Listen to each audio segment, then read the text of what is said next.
Harvest is plenty, but the workers are few. You've heard the phrase. As the summer growing season is now in full bloom, you ask any sizable farm owner, finding willing workers is a job in itself. Some use a program that allows them to hire workers from foreign countries.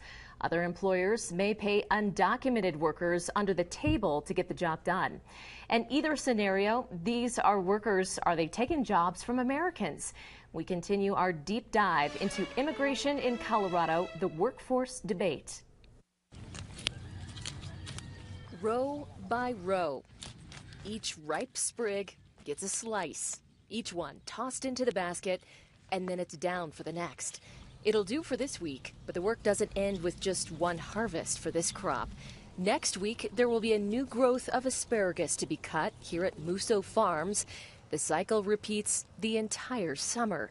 It's backbreaking work, and the ground is ripe to raise every imaginable crop here along the Arkansas River Basin. So we have a crew of about 19 guys. Rocky Musso keeps the generations deep operation running and is quick to admit. Yeah, they're the backbone of our operation. I mean, without them, without any labor, we wouldn't have as big a farm.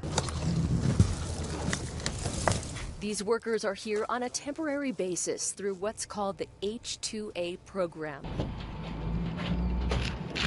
It allows agricultural producers to hire temporary workers from foreign countries when there's a shortage of domestic workers. They're vetted by the Department of Labor. We're able to get help from Mexico. They can come up here, work for their 6 months or whatever, the program lasts for.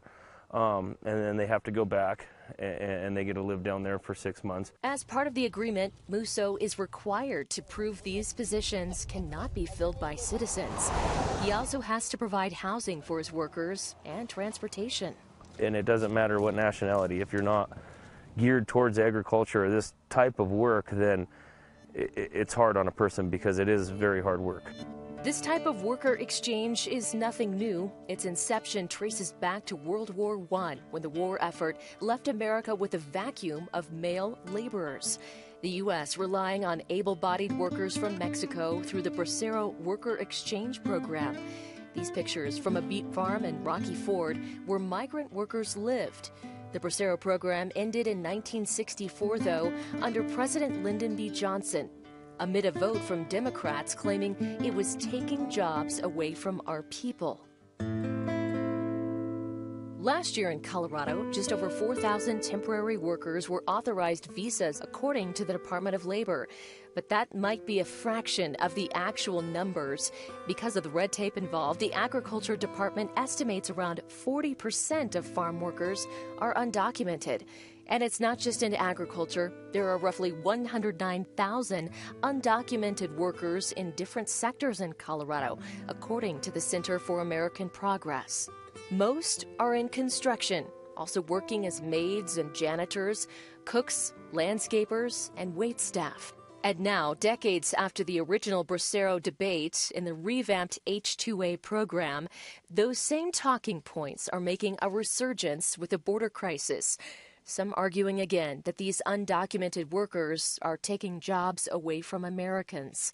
Republican Congressman Doug Lamborn, one of those critics, writing, "American workers must compete against job-desperate illegal immigrants, unfairly depressing the wages and working conditions offered to legal residents."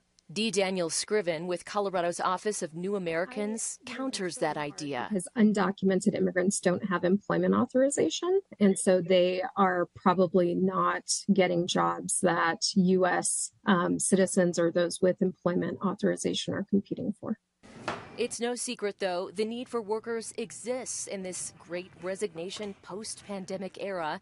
Entry-level jobs hit especially hard.